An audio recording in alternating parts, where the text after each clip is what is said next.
ख्वाबों की परवाज़। एक ज़माने में जब जादू ज़मीन के कोने कोने में बिखरा हुआ था, वहीं एक गांव था जिसका नाम नापुर था। इस गांव में दो छोटे बहन भाई अहमद और आमना रहते थे। अहमद की उम्र 12 साल और आमना 10 साल की थी।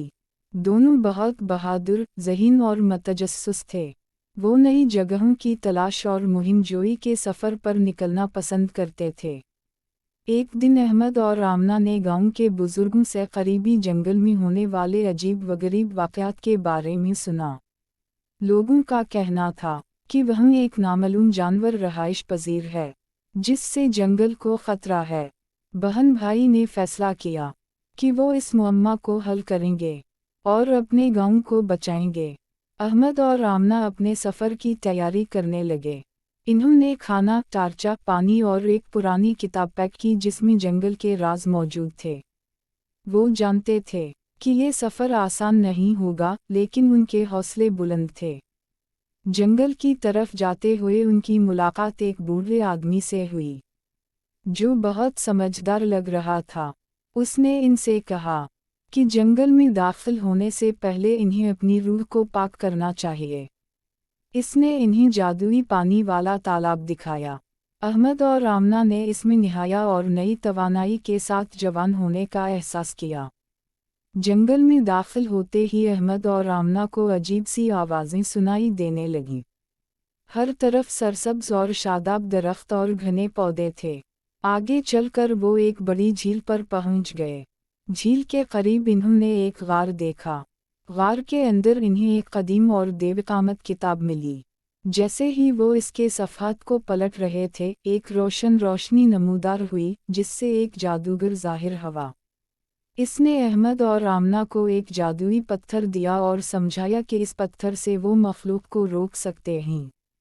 जादूगर की बातों से हौसला पाकर अहमद और आमना आगे बढ़ गए।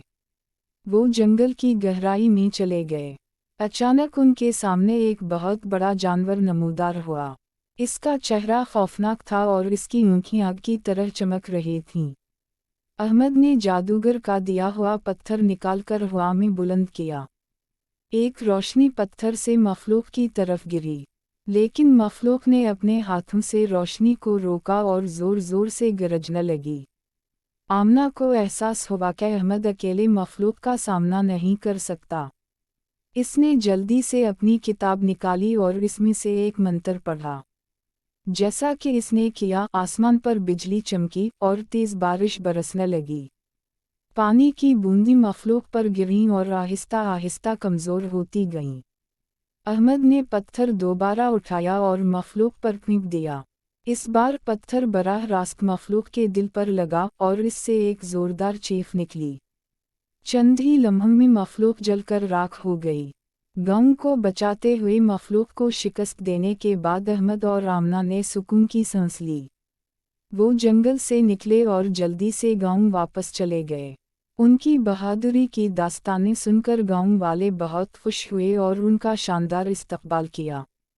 अहमद और आमना ने बताया कि किस तरह इन्होंने जादूगर की मदद से इस मखलूक को शिकस्त दी और गांव को बचाया।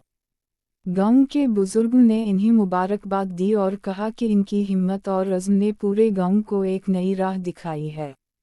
अहमद और आमना के बहादुरी के कारनामे पूरे गांव में फैल गए और इन्हें हर एक का हीरो बना दिया।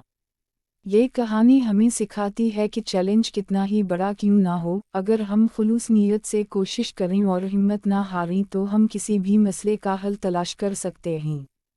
अहमद और आमना की बहादुरी और तजस्सुस ने इन्हें न सिर्फ खुद को साबित करने का मौका फराहम किया बल्कि अपने गांव को भी बचाया। इस तरह अहमद और आमना की ख्वाबों की परवाज़ की मुहिम जोई की कहानी हम सबको ज़िंदगी के हर चैलेंज का हिम्मत के साथ सामना करने और कभी हिम्मत न हारने की तहरीक